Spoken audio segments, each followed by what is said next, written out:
방송에서 제공하는 투자 정보는 투자 판단에 대한 조언입니다. 방송에서 제공하는 주식의 가치, 가격 상승 및 가격 하락에 대해서는 방송사에서 보장하지 않습니다.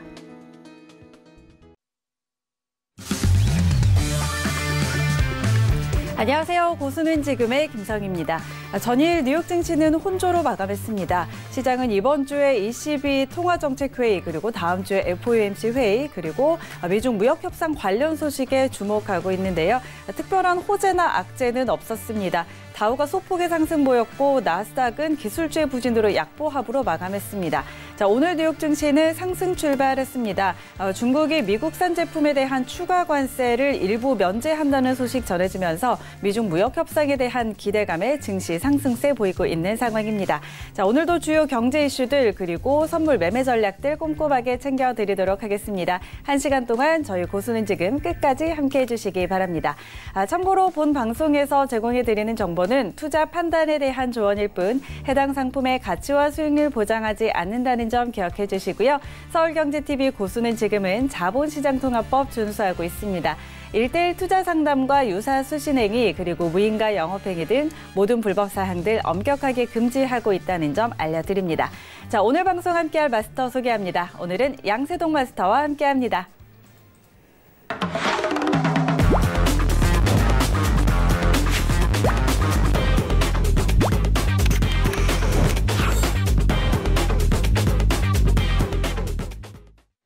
네, 양세동 마스터 인사 나눠보도록 하죠. 안녕하세요. 네, 안녕하세요. 양세동 마스터입니다. 하루 남았네요. 네, ECB 통화정책 굉장히 중요하다고 언급을 드렸었는데 오늘 헤드라인 설명드리면서 ECB 통화정책에 대한 방향성 그리고 과거에 해왔던 행적 이런 부분 살펴보면서 1시간 동안 자세하게 설명드리는 시간 가지도록 하겠습니다. 1시간 동안 고수는 지금 시청해 주시기 바랍니다. 감사합니다. 네, 자, 어제 예고해드린 대로 ECB 통화정책회의 앞두고 오늘 이와 관련해서 이야기해 주신다고 하니까요. 이 시간 끝까지 저희와 함께 해주시기 바랍니다. 자, 그리고 고수는 지금은 유튜브로도 함께 하실 수 있습니다. 유튜브 검색창에 서울경제TV 검색하시면 저희 방송 라이브로 보실 수가 있는데요.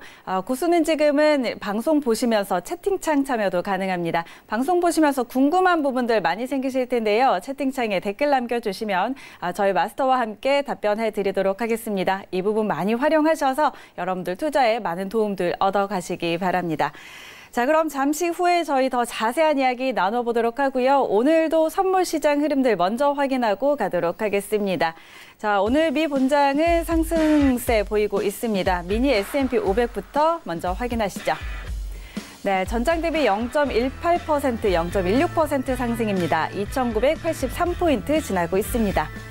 다음은 나스닥입니다. 0.42% 오름세입니다. 7,848포인트 지나고 있습니다. 다음은 크루드 오일입니다. 0.37% 오름세입니다. $57 61센트에 거래되고 있습니다. 다음은 골드 시세입니다. 0.01% 약보합권입니다. $1,492 지나고 있습니다. 마지막으로 유로 FX입니다. 0.53% 하락세입니다. $1.09935 지나고 있습니다. 네, 오늘 현재 선물시장 시세 확인해 드렸고요. 그렇다면 외신 쪽에서는 어떤 이야기들 나오고 있는지 오늘의 헤드라인 소식들 함께 보시죠. 중국 정부가 다음 달 미국과 무역 협상을 앞두고 미국산 수입품에 부과하던 추가 보복 관세 일부를 면제하기로 했습니다.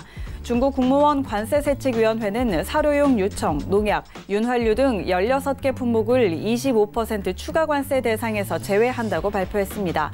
관세 면제 품목은 추가될 예정이며 다음 달 예정된 고위급 협상에서 중국이 미국산 농산물 추가 구매에도 합의할 것으로 전망되고 있습니다. 유럽중앙은행이 대규모 부양책을 발표할 것으로 예상되는 가운데 반대 목소리도 점차 커지고 있습니다.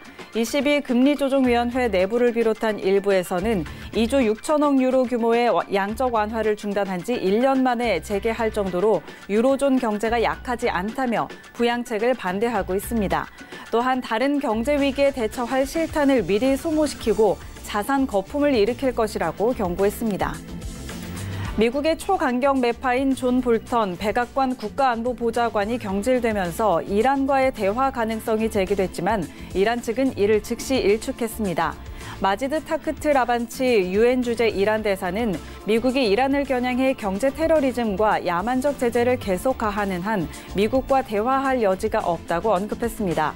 또한 양국의 대화는 핵합의 서명국 틀 안에서 가능하다고 덧붙였습니다. 타머 가드반 이라크 석유 장관이 산유국들의 감산 합의에 따르겠다고 언급했습니다. 그는 이번 달부터 발전용 원유 생산량을 8만 배럴로 줄일 것이라며 현재 오펙과 합의한 생산 수준에 근접하려고 노력하고 있다고 강조했습니다. 한편 오펙 플러스는 올해부터 하루 산유량을 120만 배럴 줄이기로 한 합의를 내년 3월까지 연장한 바 있습니다. 네, 오늘의 헤드라인 소식들 전해드렸습니다. 지금부터 양세동 마스터와 함께 헤드라인 소식들 하나씩 더 자세하게 짚어보도록 하겠습니다. 자, 먼저 첫 번째 소식은 미중 무역 협상에 관한 내용입니다. 어제에 이어서 오늘도 미중 무역 협상에 대한 낙관적인 뉴스가 전해지고 있는데요. 중국 정부가 미국산 수입품에 부과하던 추가 보복 관세 일부를 면제한다고 밝혔습니다. 16개 품목을 25% 추가 관세 대상에서 제외한다고 발표를 했는데, 자, 그리고 앞으로도 관세 면제 품목들은 추가가 될 예정이라고 합니다. 중국 측은 화웨이에 대한 제재를 풀면 미국산 농산물을 더 구매하겠다는 입장이라고 어제 이 시간에 또 전해드렸는데, 자, 그런데 미국 측에서는 피터 나바로 미국 백악관 무역제조업 정책국장은 미중 무역 협상에 대해서 인내심을 가져야 한다라고 언급을 하면서 또 신중론을 펼치기도 했습니다. 또 대중국 관세는 최선의 방어책이라고 덧붙였는데, 자, 이런 부분은 또 미중 무역 협상에 대한 기대치를 낮추는 부분이기도 하고요. 서로 지금 약간 미국과 중국 간의 입장 차이가 조금 보이는 것 같기도 한데 이 부분 어떻게 좀 볼 수 있을까요? 네, 일단은 중요한 거는 중국의 태도겠죠. 네. 중국의 태도고 이런 어떻게 보면 좀 우호적인 입장을 내놓는 상황에서 미국 쪽에서 강경하게 대응하지는 않을 가능성이 높다 이렇게 좀 판단하고 있어요. 전일 사실 이제 구글이 이제 조사 착수되면서 제가 언급드렸던 부분은 이거는 데일리적 시황에밖에 적용되지 않는다 이렇게 좀 언급을 드렸었는데. 네네. 이 장기적인 추세라든가 모멘텀 자체는 미중 무역으로 포커스를 맞춰야 됩니다. 근데 중국 쪽에서 이렇게 우호적인 태도를 나왔다는 거는 당분간은 아마 우호적인 뉴스가 지속적으로 나올 가능성이 굉장히 높다. 이렇게 좀 판단을 하고 있어요. 그러면은 지금 상황에서 추세적으로 연결될 가능성이 굉장히 높은가요? 네, 높다고 판단합니다. 좀 이따 차트 보면서 설명하겠지만은 중요한 거는 이제 중국 쪽에서 이제 보복 관세에 대해서 일부 면제라는 카드를 꺼내면서 야, 우리 이렇게 좋게 나가자. 좋게 하자. 그럼 미국 쪽에서 야, 싫어. 그냥 화이 더 먹을 거야. 이거보다는 당분간은 좋은 취지랑 좋은 내용 자체가 나올 가능성이 높아요. 그럼 미 증시가 어떻게 보면 강세에 대한 또 한 번 추가적인 상승 랠리를 탈 가능성이 굉장히 높이 직면해 있는 상황입니다.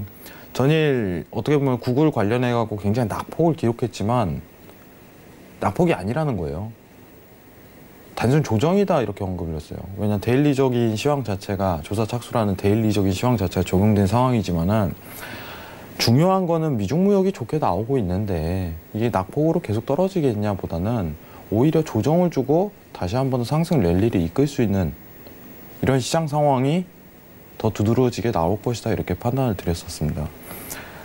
그리고 나서 이제 어떻게 보면 전일 하락분에 대해서 지금 전부 다 메꾼 상황이에요. 네, 전일 하락분에 대해서. 그럼 이 시장 자체가 앞으로 상승 랠리를 좀 더 추가적으로 이어갈 수 있습니까? 이렇게 본다면 저는 그럴 가능성이 더 높습니다라고 판단하는 거예요. 네. 갑작스럽게 이제 직면하고 이렇게 무리수를 두는 미국 쪽에서 카드를 꺼내지 않은 여건이 마련되겠죠.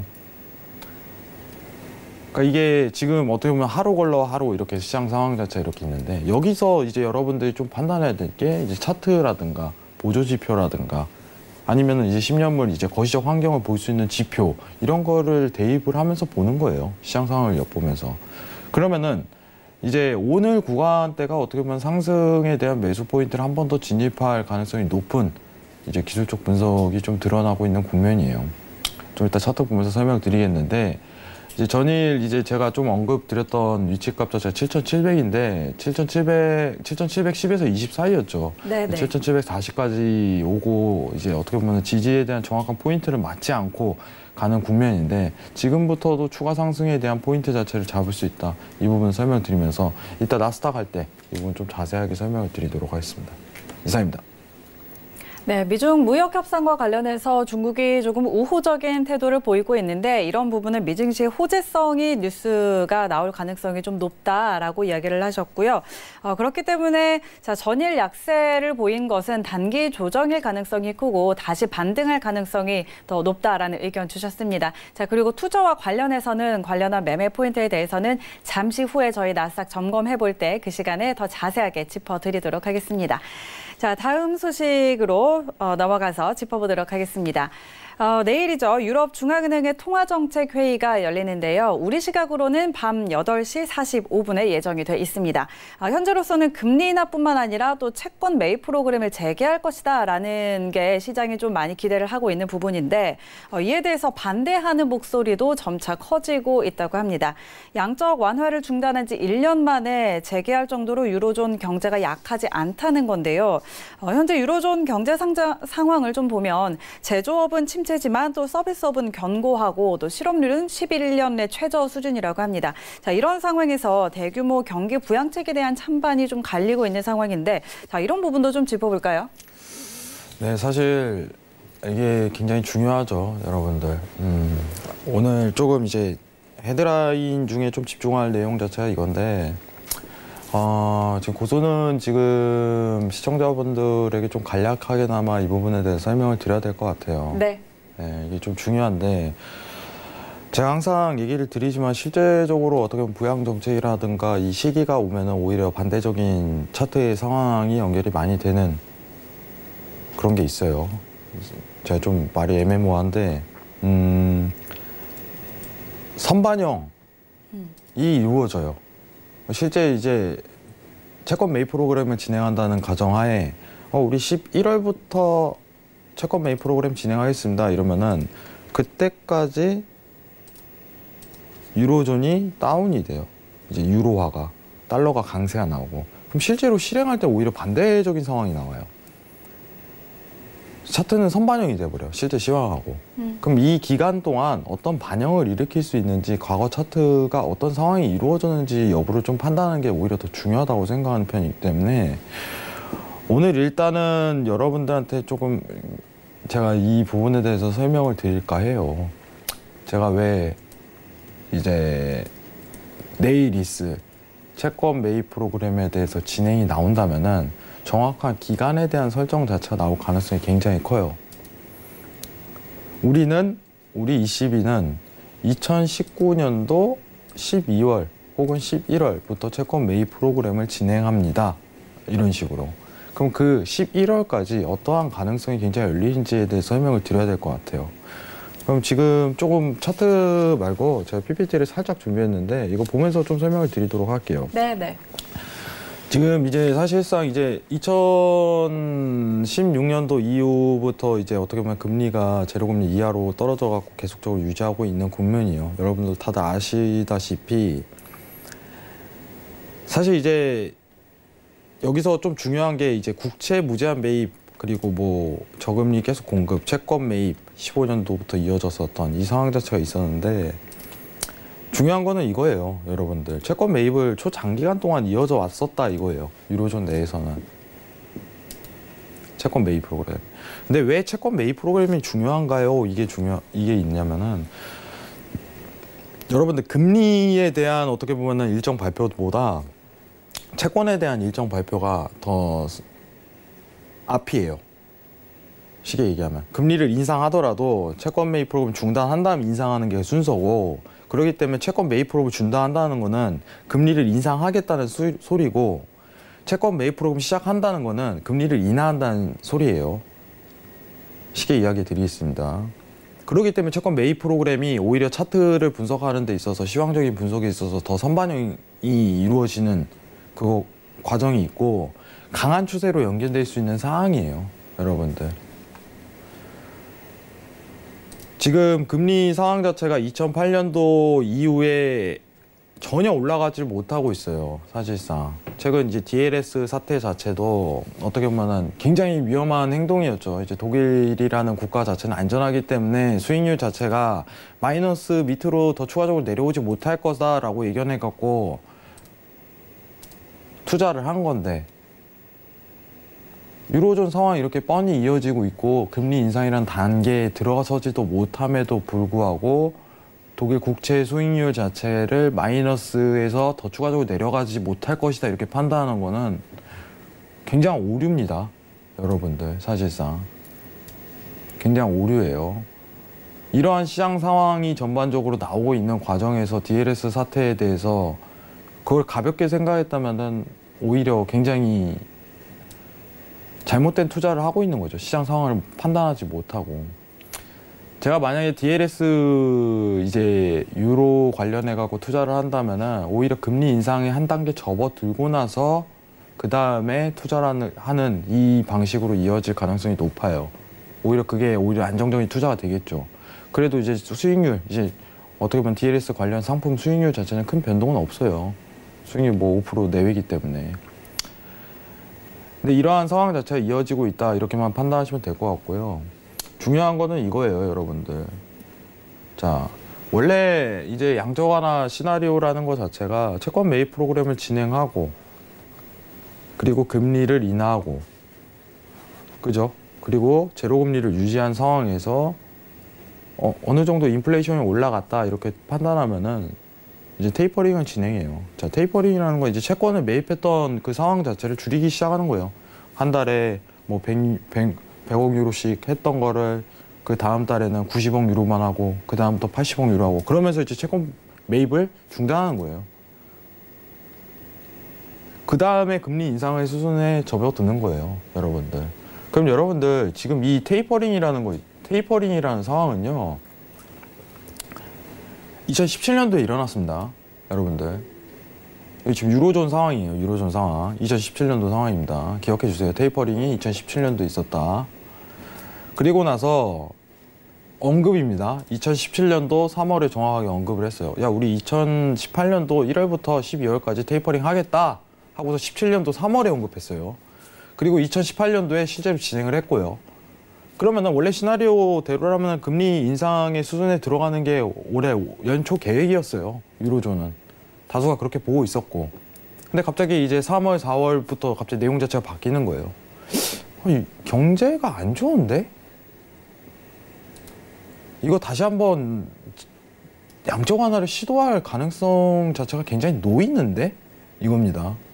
그리고 실질적으로 이제 22에서 발표한 거는 6월이에요. 양적 완화 시도할 수 있다. 우리 양적 완화 시도할 수 있다. 우리 채권 매입 프로그램도 다시 한 번 더 검토를 해보겠다. 그리고 이제 내일 발표인 거예요. 그게 여러분들. 그러면은 원래 시나리오대로라면은 지금 금리 인상인데 이게 바뀌는 거예요. 유턴으로 가는 거죠. 자, 비교를 해보겠습니다. 원래 이제 사이클에 대한 순서 자체는요, 이 순서대로 가는 거예요. 여기 순서대로. 테이퍼링, 금리 인상. 근데 갑자기 이제 다시 유턴을 하는 거예요. 양적 완화를 다시 하겠다고 얘기가 나오는 거예요.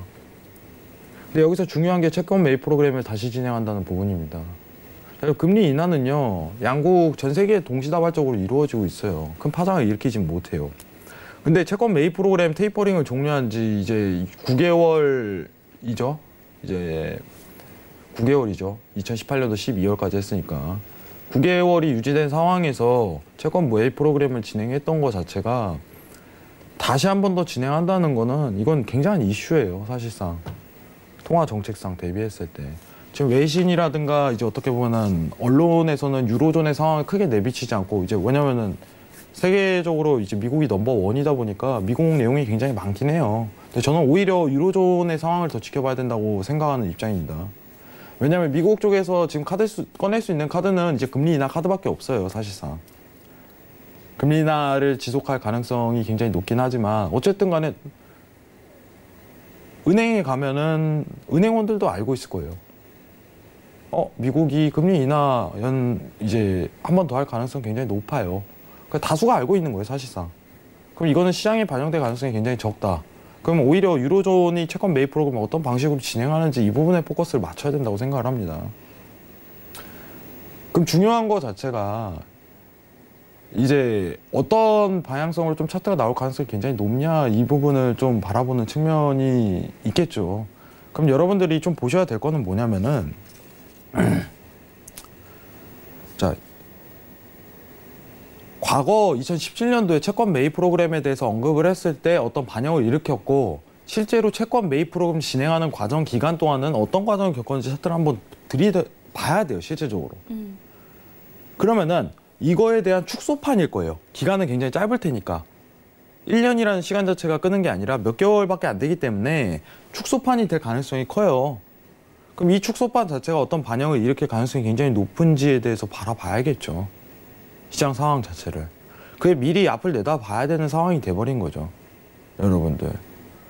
바로 불과 1년 전에 있었던 상황인데 지금 상황에서 어떤 가능성이 가장 놓이는지에 대한 판단 여부를 내려드리기 위해서 이걸 설명하는 거예요. 그러면은 잠깐만 목 좀 축이고 제 차트 좀 한번 봐도 될까요? 네, 네. 괜찮나요? 네. 네. 자, 저희 지금 이제 내일 예정된 22회 통화 재정 정책과 관련해서 어제 예고해드렸던 대로 오늘 관련해서 준비해주신 내용들 계속 이어가고 있는데요. 자, 이제 그 과거에 있었던 그 일은 어떻게 좀 진행이 됐는지 그 부분들 차트 보면서 다시 한번 또 확인해 보도록 하겠습니다. 네, 여러분들 차트를 좀 크게 하고 볼게요. 네, 네. 화면 전체로 좀 차트를 보여주시는 게 나을 것 같아요, 여러분. 네. 자, 지금 차트를 좀 보면서 얘기를 드리도록 할게요. 네, 하단을 얼굴도 빼도 괜찮을 것 같아요. 네, 그냥 가도록 하겠습니다. 네. 죄송합니다, 여러분들. 자, 채권 매입 테이퍼링을 이제 한다고 언급한 게 2017년도 3월입니다, 여러분들. 집중을 하세요, 여러분들. 2017년도 3월이에요. 언급입니다, 언급. 네. 중요한 게 언급이에요. 여러분들 이거를 아셔야 돼요. 언급입니다. 우리는 이때 2017년도 3월에 여러분들 뉴스라든가 자료를 찾아보시면 아시겠지만 우리는 2018년도 1월부터 2018년도 12월까지 테이퍼링을 진행하겠다고 언급한 거예요. 여러분들. 보통 테이퍼링이라는 거는 양적 완화에 대한 종료에 대한 스타트업입니다. 그러면은 언급을 한 순간부터 유로가 날아가기 시작하는 거예요. 여러분들 집중하셔야 될 게 다시 한번 설명드릴게요. 자, 기간을 설정해 갖고 드라기 총재가 언급을 했습니다. 시황만 보는 거예요. 여러분 차트는 기술적 분석은 그 다음입니다. 예. 자, 2017년도 3월부터 우리는 3월에 2018년도 1월부터 2018년도 12월까지 채권 테이퍼링을 진행하겠다. 사들였던 채권을 줄이겠다는 거예요.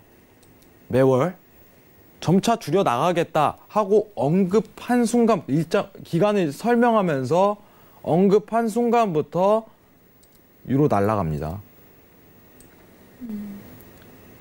근데 중요한 게 있어요, 여러분. 2018년도 이제 1월 들어가서서 실제로 테이퍼링을 하니까 오히려 반대적인 현상이 나와요. 그러면은 테이퍼링에 대한 효과는요, 시장에 반영되는 게 여러분들 이제 가정치를 두는 거예요. 시장에 반영되는 게 실제로 실행하기 전까지 반영이 되는 거예요. 이거 이해를 하셔야 됩니다. 실제로 실행한 날짜는 2018년도 1월이에요. 실제로 실행을 하니까 유로화가 오히려 반대적인 형상이 나와요. 테이퍼링이랑 하면은 양적 완화를 어떻게 보면은 종료하는 스타트업이에요. 스타트업. 상황 자체가. 그러면은 지금 나올 내용 자체가 어쨌든 채권 매입 프로그램에 대해서 진행할 가능성이 높지만은 이거를 바탕으로 여러분들 이 시장 상황에 대입을 해야 돼요. 여러분들. 자, 채권 매입 내일 나오면서 얘기를 하겠죠. 채권 매입 프로그램 자체를 진행을 하겠다. 그럼 기간을 설정할 거예요. 기간이 얼마나 될지는 몰라요. 근데 실제로 걔네 22에서 나오는 기간이기 때문에 22가 결정하는 기간이기 때문에 그거를 제가 이렇게 될 것입니다. 이렇게는 못합니다. 근데 기간을 딱 설정을 하면은 2019년도 11월에 진행하겠습니다. 이렇게 딱 얘기가 나오면은 9월, 10월 달러 강세 나오는 거예요. 딱 2달 동안. 왜냐? 과거 차트가 이겁니다. 왼쪽에 있었던 과거 차트입니다. 이게 그대로 반영될 가능성이 높아요. 다만 기간이 짧다 보니까 축소판으로 일어날 것입니다. 이거예요. 통화 정책이라는 것 자체가 우리는 오늘부터 실행합니다. 이렇게 못합니다. 기간을 설정을 해버려요. 유로존에서. 그러면 그때까지 달러 강세 나오는 거예요. 간단하게 얘기 드리면은. 그래서 내일 기간이 딱 설정이 될 텐데 그때부터 이제 달러 강세가 나올 가능성이 굉장히 높아요. 그러면은 여기서 이제 어떻게 보면은 기술적 분석으로 차트를 좀 판단할 필요성이 있어요. 자, 월봉으로 좀 기준을 삼을게요. 자, 굉장히 간단하지만은 추세적인 부분에서 아직 이제 어떤 지지에 대한 돌파 자체가 이루어지지 못한 국면이에요. 간단하게 얘기해 드리면. 그럼 추가적인 하락 가능성에 대한 여부가 굉장히 큽니까? 하고서 지금 판단을 드린다면은 간단한 보조지표지만 CCI가 들어가는 자리에서부터는 굉장한 하락세가 당분간 1, 2개월 동안 유지가 돼요.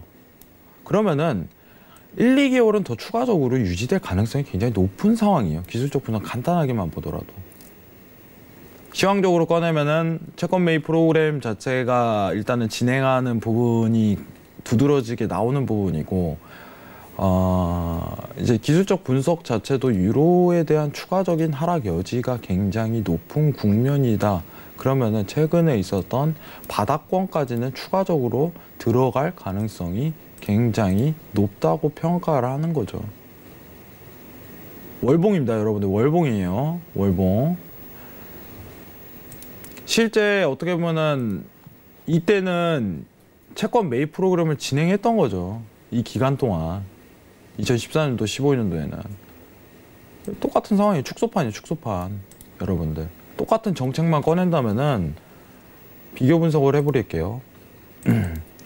자, 채권만 가지고 진행을 하겠습니다. 채권을 매입한다. 채권을 푼다. 채권을 매입한다예요.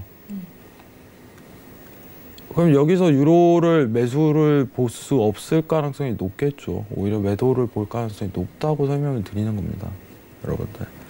근데 정확한 이제 기간에 대한 설정 자체가 실제 실행하기 전까지 달러 강세가 나올 수 있는 요건이 언제든지 펼쳐진다는 게 제가 오늘 설명드리고 싶은 부분이에요.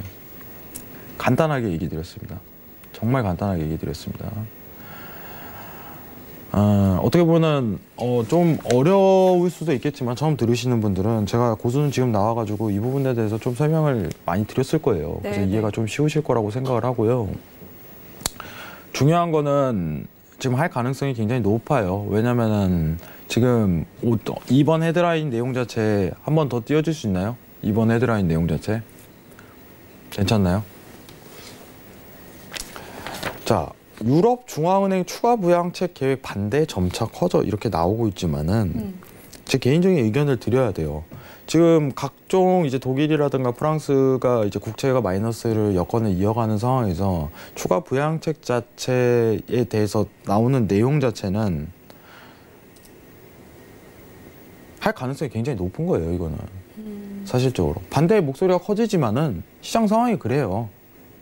오히려 이제 각 국가에서도 유로존에 대해서 기대는 국면이 있어요. 상황적으로. 그럼 채권 매입 프로그램은 그대로 진행할 가능성이 굉장히 높은 국면이에요. 그럼 지금 이 상황 속에서 오히려 달러에 대한 강세 자체, 유로존에 대한 약세, 유로화에 대한 약세 자체가 기대하는 게 오히려 시장 상황적으로 굉장히 유리한 측면이에요. 이 부분을 좀 강조를 드리고 싶어요, 여러분들에게. 이해하셨을 거라고 생각을 하고요. 제가 그렇게 많은 자료를 준비하지 못했어요. 왜냐면은 간단하게 봐야 돼요. 굉장히 어렵게 봐버리면 어렵게 봅니다. 차트가 이 평이 이거 이렇게 보면 안 돼요. 지금 상황 자체는 이 시장 상황부터 이해를 하고 그 다음부터 차트 보는 거예요. 제가 얘기를 드리지만 기술적 분석 자체는 다 똑같아요, 여러분들. 대단한 게 없습니다. 대단한 게 없어요. 기술적 분석은. 그냥 매수에 대한 포인트, 지지에 대한 포인트, 손절에 대한 포인트 이 부분만 찾는 거예요. 시장 상황 자체 지금 매수를 볼 때인지 매도를 볼 때인지 판단하는 것 자체가 오히려 더 맞는 거예요. 여러분들. 기다리다가 매도를 보고 위로 아래 이 상황 자체를 지켜보는 게 오히려 유리한 국면이라고 생각합니다. 이상 마치겠습니다. 감사합니다. 네. 자, 22회 통화정책회의 관련해서 좀 자세하게 정리를 해드렸고요. 자, 채권 매입 프로그램을 재개할 가능성이 현재로서는 굉장히 높은 상황인데 만약에 그렇게 발표를 한다면 기간을 설정하고 발표를 할 텐데요. 그때까지는 좀 달러가 강세 나올 확률이 높다. 그렇기 때문에 유로 하락 나올 가능성 높다라고 좀 이런 부분 짚어드렸으니까요. 이런 부분도 좀 참고해 보시기 바랍니다. 자, 저희 다음 헤드라인 소식으로 한번 넘어가 보도록 하죠. 자, 미국의 초강경파인 존 볼턴 국가안보보좌관이 경질됐다는 소식입니다. 이 소식에 이란과의 대화 재개 가능성이 좀 제기가 됐는데요. 이란발 지정학적 리스크가 감소할 것으로 예상이 되면서 유가가 하방 압력 받았습니다. 그런데 이란 측에서는 이를 즉시 일축하고 나섰죠. 미국의 제재 해제 없이는 대화의 여지가 없다라는 뜻을 다시 한번 밝혔는데 또 미국과의 대화는 핵합의 당사국의 틀 안에서 가능하다면서 이 양자 간의 협상이 아니라 다자 간의 협상일 것이다라는 이야기까지 언급을 했습니다. 자, 미국과 이란 간의 관계가 좀 개선이 될 기미가 보이지 않고 있는데요. 이런 부분 좀 어떻게 볼 수 있을까요? 사실 이제 이란 쪽에서는 굉장히 긍정적인 뉴스겠죠. 이거 네. 이 시황만 본다면은 사실 이제 유가의 상승 랠리를 추가적으로 볼 수 있는 여건은 됩니다. 저는 오히려 전일 나왔었던 내용이죠. 전일 이제 4번 헤드라인하고 좀 연결이 될 텐데. 네. 그러면은 지금 그냥 이렇게 하지 말고요. 3번 헤드라인하고 4번 헤드라인하고 한번 묶어서 설명하는 네, 시간을 네. 가지는 게 오히려 그럴까요? 나을 것 같아요. 네, 4번 헤드라인 보고 그다음에 설명드리도록 하겠습니다. 네. 근데 지금 원유 재고 또 오늘 발표가 나는 날이라서 지금 또 원유 재고 발표가 났는데 이 부분 함께 확인하고 가도록 하겠습니다. 자, 오늘 오전에 있었던 API 원유 재고 같은 경우는 720만 배럴이 감소된 걸로 발표가 났고요. 자, 지난주 상황 확인을 하면 지난주 API 원유 재고는 40만 배럴 증가 전해드렸고요. EI 원유 재고는 477만 배럴 감소했다는 소식 전해드렸습니다. 조금 전에 발표된 EI 원유 재고 현재 오늘은 691만 배럴가량 감소했다는 걸로 발표가 됐습니다. 자, 이런 소식 함께 전해드리면서 저희 헤드라인 소식 지금 오일 관련해서 이야기 나누고 있으니까 이 부분 다시 한번 같이 살펴보도록 하겠습니다. 자, 네 번째 헤드라인 소식 같이 살펴볼 텐데요. 이라크 석유 장관이 산유국들의 감산 합의에 따르겠다는 뜻을 밝혔습니다. 발전용 원유 생산량을 일평균 20만 배럴이 아닌 8만 배럴로 줄일 것이라고 했는데요. 자, 오펙과 합의한 생산 수준에 근접하려고 최선을 다하고 있다라고 언급을 했습니다. 자, 어제에 이어서 또 이 오펙의 산유국들 감산 소식도 전해주고 있는데 자, 이 부분 함께 묶어서 같이 살펴볼까요? 네, 자 이제 내용이 굉장히 두 개가 있죠, 여러분. 네. 혼동이 올 수 있겠는데, 자 이제 좀 정리를 해드릴게요. 네. 자, 이란에 대한 내용이 하나 있고, 네, 이란에 대한 내용이 하나 있고, 이제 오펙, 이라크라든가 사우디, 전일은 사우디였죠. 네. 사우디에 대한 감산 부분 내용 자체가 나왔는데 두 가지예요, 딱 이제 감산 내용 그리고 이제 이란과 미국의 대립 내용 이 그쵸? 부분인데. 제가 이제 판단하는 기준은 이것도 어떻게 보면 과거에 있었던 차트에 대한 행보예요, 여러분들. 앞으로 장기적인 추세 자체는 이란과 미국에 대한 어떻게 보면 대립 관계에 대한 방향성으로 유가에 대한 방향성이 결정될 가능성이 높겠다고 측면을 보고 있습니다. 네. 지금 이제는 감산에 대한 내용 자체는 시장에 반영될 가능성이 굉장히 적어요. 당분간 데일리적 시황으로 보겠지만은 일단은 저는 오히려 3번 헤드라인에 좀 집중해야 되겠다 이 생각을 하는 거예요. 3번 헤드라인에. 네, 네. 4번 헤드라인에 대한 감산에 대한 부분 자체는 오히려 매수 시황이네 이렇게 판단할 수 있겠지만은 이 감산에 대한 내용 자체가 시장이 반영되지 않은 지가 굉장히 오래됐어요. 사실상. 지금 상황에서 이제 어떻게 보면 미란 쪽도 좀 강경한 입장을 좀 내놨어요. 이 부분을 좀 포커스를 맞추는 게 좋아요. 저는 오늘 유가 관련해 갖고는 4번 헤드라인은 배제하도록 하겠습니다. 왜냐? 네. 감산에 대한 내용 자체가 시장에 반영된 지는 아주 오래됐습니다. 오히려 내용 자체가 이란하고 미국 쪽에 포커스가 맞춰질 가능성이 굉장히 높아요. 시장에 반영될 가능성도. 그게 추세로 연결될 가능성도 굉장히 높고. 이란과 미국이 어떻게 보면 핵합의 서명 틀 안에서 가능하다고 좀 이렇게 양국 간의 대화는 설명하면서 어쨌든 제재를 계속 가하는 한 미국과의 대화할 여지는 없다고 판단을, 이게 중요한 거예요. 그렇죠. 그러면은 지금 상황 자체는 푸는 게 아니라 오히려 모르는데 좀 강경하게 이란 쪽에서 나왔기 때문에 매도에 대한 가능성 자체가 굉장히 놓여요. 박스권 내에서 시장 상황 자체가. 그럼 오늘 차트 보면서 좀 설명드릴 텐데 스팬에 대한 이탈 자리가 나올 가능성이 굉장히 높다고 좀 바라보는 측면 자체가 3번 헤드라인 때문이에요. 자, 볼턴의 경질에도 미국하고 대화 안 한다. 강경한, 어떻게 보면 이란의 입장 자체가 바뀌었어요. 최근에 나왔었던 내용은 어떻게 보면 이란 대통령이 나와서 미국하고 합의하고 싶다 이런 식으로 내용이 나왔었지만은 지금 오히려 반대적인 시장 상황이 나온 거예요. 그럼 이거는 매도로 나오더라도 할 말이 없는 거예요. 유가가 박스권 내에서 상승에 대한 기류에서 하락권으로 들어갈 수 있는 상황에 직면했다고 판단하는 거예요. 감산 내용 나온다? 저는 오히려 아니라고 보고 있습니다. 오히려 3번 헤드라인에 대한 강경한 이란의 입장 차이가 오히려 매도에 대한 진입을 알릴 가능성이 굉장히 높겠다고 판단한 거예요. 그럼 어떤 기준점이 굉장히 중요하겠죠. 근데 제가 4번 헤드라인에 집중하지 않는 이유는 뭐냐면은 저번 감산 때도 시장에 대한 반영 자체가 굉장히 미비했어요. 네. 그럼 이게 추가적으로 감산을 한다고 하더라도 뭐 감산에 대한 내용 자체가 아니라 감산에 대해서 좀 더 진행을 하겠다 이런 부분이 나오더라도 시장에 대한 반영 가능성이 크겠냐 이거예요. 오히려 아니라는 거예요. 지금 기준은. 그럼 오히려 3번 헤드라인에 대한 이란에 대한 강경한 대응 자체가 오히려 매도에 대한 박스권 내에서 이제 하락에 대한 포인트를 말하는 당분간의 신호가 될 가능성이 높다. 이렇게 판단을 드리는 겁니다. 일단 차트 보면서 자세하게 설명드리도록 하겠습니다. 이상입니다. 네. 자, 오일 관련 뉴스도 정리해드렸는데요. 이 부분은 잠시 후에 또 크루드 오일 함께 살펴보면서 포인트 짚어드리도록 하겠습니다. 자, 지금까지 양세동 마스터와 함께 오늘의 헤드라인 소식들 점검해드렸습니다. 자, 그렇다면 현재 선물시장 시세 어떻게 움직이고 있는지 다시 한번 확인해 보도록 하죠. 네, 미 본장은 플러스권에서 움직이고 있고요. 선물시장 미니 S&P 500부터 함께 확인하시죠. 네, 0.31% 오름세입니다. 2,987포인트 지나고 있습니다. 다음은 나스닥입니다. 0.68% 상승입니다. 7,868포인트 지나고 있습니다. 다음은 크루드 오일입니다. 0.42% 오름세입니다. 57달러 64센트 지나고 있습니다. 다음은 골드 시세입니다. 0.03% 강보합권입니다. 1,493달러 선에 거래되고 있습니다.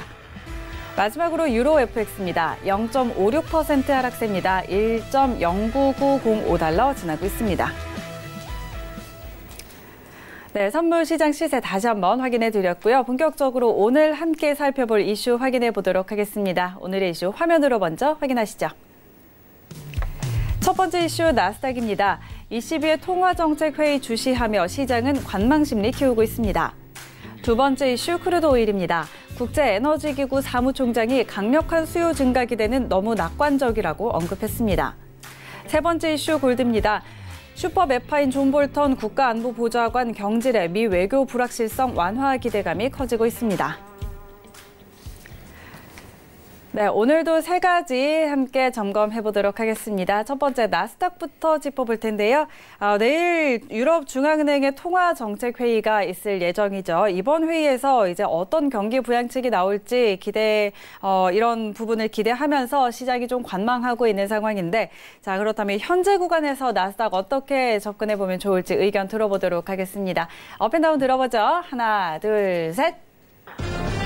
네, 매수 의견 주셨네요. 나스닥 어떤 전략으로 짚어볼까요? 네, 사실 전일 어떻게 보면은 좀 극적인 자리를 찾으려면 7,720에서 제가 7,710에서 20 사이에 대한 포인트 자체를 좀 찍으라고 얘기를 드렸는데 극적인 자리는 연출이 안 됐어요. 그러면 극적인 자리가 연출 안 됐다는 거는 지금 상황에서 지켜볼 거는 어떻게 보면 스팬에 대한 돌파 자체가 오히려 더 바라볼 수 있는 측면이에요. 뭐 이런 자리, 이런 자리.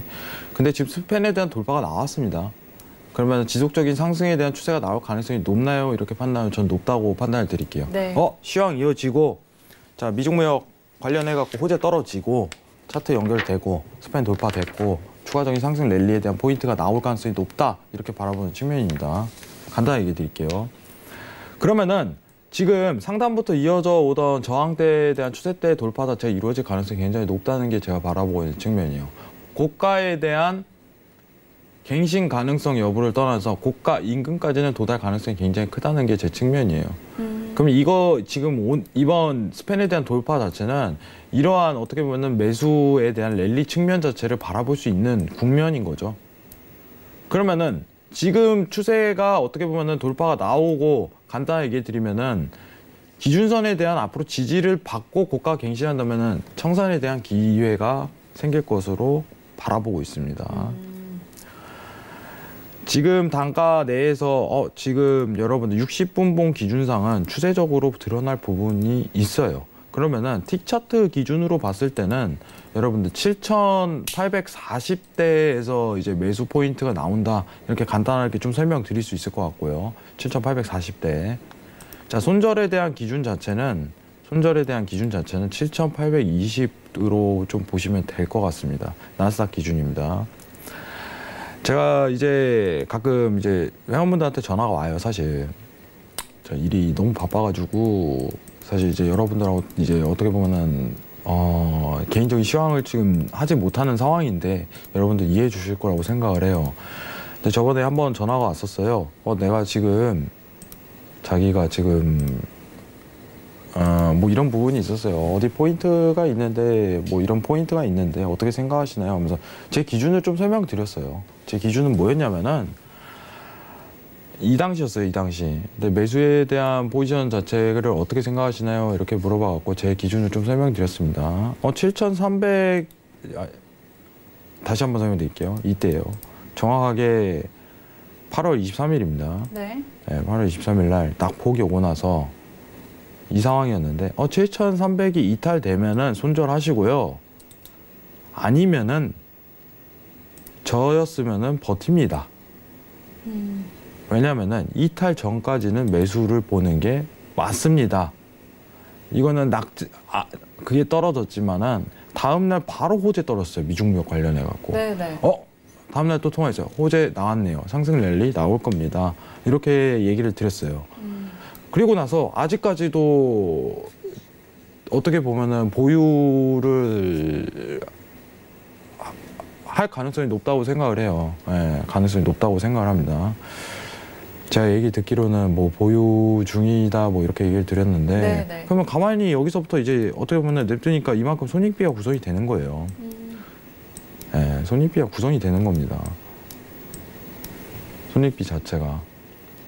호재에 대한 여부만 측정하더라도 그리고 손절에 대한 기준만 잡더라도 좋은 수익을 낼 수 있는 구조예요. 나스닥이. 근데 나스닥의 단점이 뭐냐면은 데일리 틱차트에 대한 매매가 굉장히 껄끄럽다는 거예요. 틱차트가. 그럼 여러분들한테 조금 추천드리는 거는 나스닥이 유동성이 크니까 마이크로 상품에 대해서 좀 하시는 게 어떠신가 이 부분을 좀 추천드리고 싶어요. 마이크로 상품을 해서 한 계약 내지 두 계약만 하면 부담도 없고 어떻게 보면은 매매에 대한 좀 기준도 다시 한번 정립할 수 있는 시간을 가질 수 있을 거라고 생각합니다. 어쨌든 오늘 단가 자체는 7,840에 대한 매수 포인트, 네. 7,820에 대한 손절 포인트가 한 차례 있고 네. 추후 방향성 자체는 호재가 이어질 가능성이 굉장히 높으므로 고가에 대한 터치가 언제든지 가능하다. 지금 나오는 저항에 대한 이탈 자체가 충분히 나올 수 있다. 스팬에 대한 돌파 나왔다. 이 부분 설명드리겠습니다. 이상입니다. 네, 알겠습니다. 자, 나스닥은 앞으로도 지속적인 상승 나올 가능성이 있다는 점에서 매수 의견 주셨고 또 매수 시점과 손절 포인트까지 짚어주셨으니까요. 이 부분 참고해 보시기 바랍니다. 자, 다음 크루드 오일로 넘어가 보도록 하겠습니다. 자, 어제 사우디에 이어서 오늘 이라크까지 원유 감산 의지를 밝힌 가운데 국제에너지기구 사무총장이요. 지난 15년 동안 봐온 것만큼 강력한 수요 증가를 기대하는 것은 너무 낙관적이다라고 지적을 하면서 오펙의 더 큰 감산을 기대하는 투자자들은 실망할 수 있다라고 언급했는데요. 자, 그리고 조금 전에는 이란이 미국이 제재를 해제하지 않는 이상은 미국과 대화할 여지가 없다라는 뜻을 밝히기도 했죠. 자, 이런 부분 함께 참고를 해서 크루드 오일과 관련해서는 어떤 대응 전략 잡아봐야 할지 들어보도록 하겠습니다. 업앤다운 들어보죠. 하나, 둘, 셋. 네, 오일은 매도 의견 주셨네요. 네, 어떻게 볼까요? 여러분은 시간 관계상 네. 제가 골드도 해야 되기 때문에 굉장히 짧게 설명을 드리겠습니다. 네. 일단 기술적 분석을 좀 설명을 드리면은 일단은 56.7080까지는 하락 가능성에 대한 여부가 굉장히 큰 상황이에요. 근데 이 단가에서는 지지를 받을 가능성이 높습니다. 근데 문제 자체는 이 지지에 대한 이탈 자체가 이루어진다면은 큰 하락에 대한 다시 한 번 더 54, 55까지 하락이 쭉 이어질 수 있는 포인트 자체가 성립이 돼요. 스팬에 대한 돌파 여부로 차라리 여러분들한테 설명드리고 싶은 거는 차라리 그게 나아요. 기다렸다가 스팬 자체 돌파 오고 지지 밑단에 있는 지지 한 차례 받고 나서 재이탈이 나온다면 그때부터 매도 포인트 보세요. 차라리 그게 낫습니다. 이 부분을 보는 게 오히려 현명할 거예요. 오히려 기다리세요. 지금 상황에 대해서 오일 관련해 갖고 하지 마시고 이란하고 미국하고 악재 뜬다. 자, 한 번 더 제재할 가능성이 있다. 이렇게 뜨고 나서 이탈되면은 그때 매도 주세요. 그럼 큰 수익 날 가능성이 높아요. 네. 이 부분을 주 포커스로 맞추시기 바랍니다. 이상입니다. 네. 자, 오일도 이렇게 빠르게 정리를 해드렸습니다. 시간 관계상 바로 골드로 넘어가서 짚어보도록 하겠습니다. 간밤에 트럼프 대통령이 외교 강경파인 존 볼턴 보좌관을 경질했습니다. 자, 이에 미국의 외교 정책 불확실성이 완화될 거라는 기대감에 골드는 0.7%가량 하락을 했는데요. 자, 오늘 현재 구간에서 골드는 좀 어떻게 살펴보면 좋을지 짚어보도록 하겠습니다. 골드 업앤다운 들어보죠. 하나, 둘, 셋. 네, 골드는 매수 의견 주셨네요. 골드는 어떻게 짚어볼까요? 저는 간단하게 설명해요. 오늘이 아니라 어떻게 네. 보면 내일 나올 가능성이 높아요. 내일입니다, 내일. 자, 여러분들 2019년도 6월부터 골드가 강세 나왔던 거는 전 세계의 동시다발적인 양적 완화에 대한 진행이라고 얘기를 드렸어요. 근데 내일 이제 양적 완화를 할 여부에 대해서 발표가 나올 가능성이 높고 다시 한번 매수를 바라볼 수 있는 측면 자체가 내일 놓일 가능성이 굉장히 높아요. 포지션 포인트 자체가 왜 좋은 기회냐. 여러분들 고가가 1566에서 지금 정확하게 어떻게 보면은 650포인트 빠졌어요. 네, 650틱, 650틱 빠졌습니다. 유동성이 그만큼 크다는 소리예요. 그러면은 양적 완화를 추가적으로 더 진행하게 된다면은 전일 어떻게 보면은 1470부터 80까지는 좀 기다려봐라. 여기까지 올 때까지. 거의 다 왔습니다. 거의 다 왔어요. 네. 그러면은 여러분들한테 말씀드리고 싶은 거는 1485에서 90 사이에 대한 지지를 받는다면은 그때부터 매수 보세요. 저가 손절 보시고. 그게 나아요. 여러분들. 어설프게 하지 마시고요. 지지 받는 거 확인하고 그다음 매수 보세요.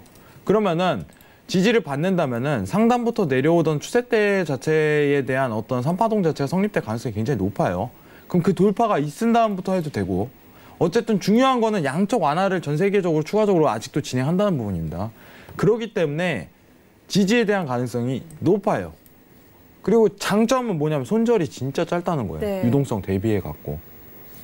상대적으로 손절이 짧다는 거예요. 손실 대비해 갖고 수익이 월등하게 날 수 있는 위치값에 드러났습니다. 골드가. 이 부분은 좀 집중을 하시고요. 골드가 사실 저는 개인적으로 가장 좀 좋은 종목이지 않을까 이 생각을 해요. 골드가 지금 상황에서 오히려 여러 종목 중에 어떤 게 가장 이상적인가요? 이렇게 빠진다면은 사실 이제 전일 같은 케이스로 따진다면은 전일 일주일 전 2주 전은 미증시요, 나스닥이요. 이거였을 거예요. 근데 지금 상황은 골드예요. 왜냐하면 나스닥은 좀 놓친 감이 많이 있어요. 호재는 이미 이제 정확하게 2주 전에 떴어요. 나스닥은 미증시 자체는 일주일 반 2주일. 근데 지금 골드는 이제 다시 한번 재스타트를 할 가능성이 언제든지 놓여 있다. 이 부분 설명드리고 이탈 나오면 손절해야 돼요, 네. 여러분들. 그러면 1475가 이탈이 된다면은 그대로 이제 매수 부분은 포기하는 거예요. 그때부터 다시 지지값 찾아야 돼요. 이게 더 중요해요. 이해하실 거라고 생각합니다, 여러분들. 1480 이제 어떻게 보면 80포인트, 83에서 84 사이에 대한 어떤 지지 포인트 자체가 성립되는지 체크하고 그때부터 매수분을 보시는 게 오히려 좋다고 생각합니다. 이상입니다. 네.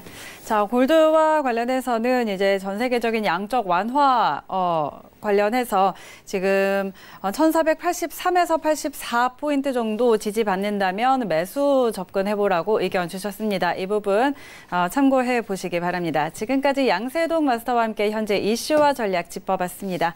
자, 저희 오늘도 이렇게 1시간 동안 숨가쁘게 달려왔는데요. 벌써 마칠 시간이 됐습니다. 오늘도 정말 알찬 정보 전해주신 양세동 마스터와 인사 나누도록 하겠습니다. 오늘 말씀 고맙습니다. 네, 참고로 본 방송에서 제공하는 정보는 투자 판단에 대한 조언일 뿐 해당 상품의 가치와 수익률 보장하지 않는다는 점 기억해 주시고요. 네, 고수는 지금은 자본시장통합법 준수하고 있습니다. 1:1 투자 상담과 유사 수신행위 그리고 무인가 영업행위 등 모든 불법 사항들 엄격하게 금지하고 있다는 점 알려드립니다. 자, 이제 내일부터 추석 연휴 시작되는데요. 가족들과 함께 풍성한 한가위 보내시기 바랍니다. 오늘도 함께해 주신 시청자 여러분 고맙습니다.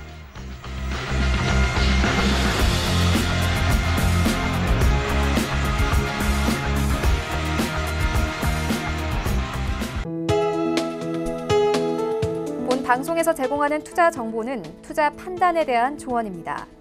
방송에서 제공하는 주식의 가치, 가격 상승 및 가격 하락에 대해서는 방송사에서 보장하지 않습니다.